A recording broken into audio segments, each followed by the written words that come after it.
Breaking news Patancheru పంచాయతీపై focus పెట్టారు తెలంగాణ వ్యవహారాల incharge Meenakshi Natarajan. Gandhi భవన్లో మెదక్ నేతలతో సమావేశమైన ఆమె ఒక్కొక్కరి నుంచి సమస్యలను అడిగి తెలుసుకున్నారు. గూడెం మహిపాల్ రెడ్డితో వివాదాన్ని మీనాక్షి నటరాజన్ దగ్గర ప్రస్తావించారు కాటా శ్రీనివాస్ గౌడ్. తాను కష్టకాలంలో పార్టీ కోసం పనిచేశానని, అప్పుడు తనను ఎవరూ అడ్డగా లేరని అన్నారు. ఆవేదన వ్యక్తం చేశారు. అయితే ఎవరూ అధైర్యపడవద్దని, తాను అండగా ఉంటానని కాటాకు భరోసా ఇచ్చారు మీనాక్షి నటరాజన్.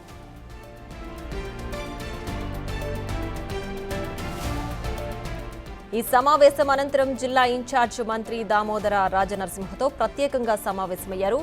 పటాన్చెరులో ఏం జరుగుతుందంటూ ఆరా తీశారు. పార్టీ కోసం పనిచేసిన వారిని కాపాడుకోవాలని సూచించారు.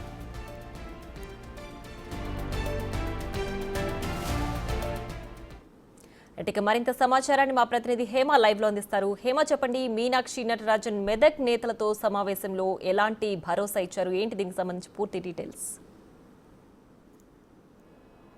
పార్టీ కోసం పనిచేసినటువంటి వాళ్ళను, పార్టీని నమ్ముకున్నటువంటి వాళ్ళను, ప్రధానంగా పార్టీ జెండా మోసినటువంటి వాళ్ళను వదులుకోము, మీకు ఎటువంటి సమస్యలు ఉన్నా సరే వచ్చి చెప్పుకోండి అంటూ కూడా ప్రతి ఒక్కరు మెదక్ నుంచి వచ్చినటువంటి ప్రతి ఒక్క నేతలకు కూడా భరోసా కల్పించి ఇన్ఛార్జ్ మీనాక్షి నటరాజన్ వెనక్కి పంపినటువంటి పరిస్థితి. దాదాపు 2 గంటల పాటు 2 గంటల నుంచి 4 గంటల వరకు కీలక సమావేశం జరిగింది. సమావేశంలో దాదాపు మెదక్కి సంబంధించినటువంటి ముఖ్య నేతలంతా కూడా పాల్గొని తమ తమ సమస్యలను చెప్పుకున్నారు. అసలు గ్రౌండ్ లెవెల్లో ఏం జరుగుతుంది అంటూ కూడా ప్రతిదీ మీనాక్షి నటరాజన్ కు క్లియర్ గా వివరించారు. ప్రతి ఒక్కరికి కూడా 15 నిమిషాలు సమయం ఇచ్చి తమ దగ్గర ఉన్నటువంటి ఇన్ఫర్మేషన్ తో పాటు తమకు ఉన్నటువంటి సమస్యలను కూడా ఇటు మీనాక్షి నటరాజన్ తెలుసుకొని వాళ్ళందరికీ కూడా భరోసా ఇచ్చి పంపించినటువంటి పరిస్థితి.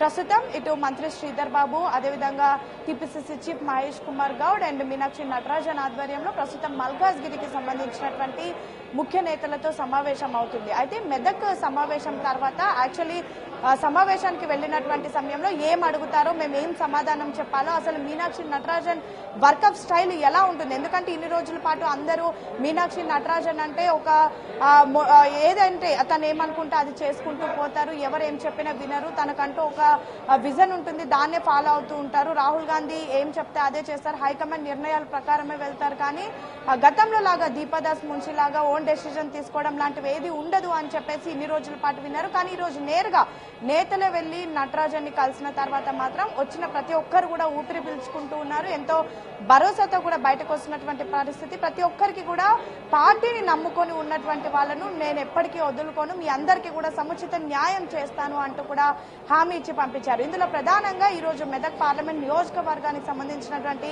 నేతలతో జరిగిన సమావేశంలో అయితే రీసెంట్ గా ఎన్నో రోజుల నుంచి కొనసాగుతున్నటువంటి పాత కొత్త నేతల పంచాయతీలన్నీ కూడా ఆవిడ ముందుకొచ్చాయి. ప్రతి ఒక్కరు కూడా అంటే పార్టీ మారి వచ్చినటువంటి నేతలు ఎవరు, వాళ్ళకు ఉన్నటువంటి బ్యాక్గ్రౌండ్ ఏంటి, ఎలాంటి పరిస్థితుల్లో పార్టీలోకి వచ్చారు అనే అంశాలను కూడా తెలుసుకున్నారు. సేమ్ టైం ఎక్కడైతే పాత కొత్త నేతల పంచాయతీ ఉందో అక్కడ ఉన్నటువంటి పాత నేతలు ఎన్ని ఇయర్స్ నుంచి కాంగ్రెస్ పార్టీ కోసం పనిచేస్తున్నారు, అసలు వాళ్ళ రోల్ ఏంటి, వాళ్ళు ఏ పోస్టులకు ఎన్నికయ్యారు, తర్వాత వాళ్ళు గెలిచారా, ఓడిపోయారా, ఓడిపోతే గల కారణాలు ఏంటి, ప్రత్యర్థులు గెలవడానికి గల కారణాలు ఏంటి, అన్ని అంశాలు కూడా తెలుసుకున్నారు. ఇందులో ప్రధానంగా పటాన్చెరు నియోజకవర్గానికి సంబంధించినటువంటి కొత్త పాత నేతల పంచాయతీ ఏదైతే ఉందో గూడెం మహిపాల్ రెడ్డి, అదేవిధంగా కాటా శ్రీనివాస్ గౌడ్ పంచాయతీ కూడా మీనాక్షి నటరాజన్ ముందుకు తీసుకొచ్చారు. కాటా శ్రీనివాస్ గౌడ్ తన ఆవేశాన్ని, తన ఆవేదనను అంతా చెప్పుకున్నారు. అనంతరం జిల్లా మంత్రిగా ఉన్నటువంటి దామోదర రాజనరసింహన్ అసలు పటాన్చెరులో ఏం జరుగుతుంది అడిగి తెలుసుకున్నారు.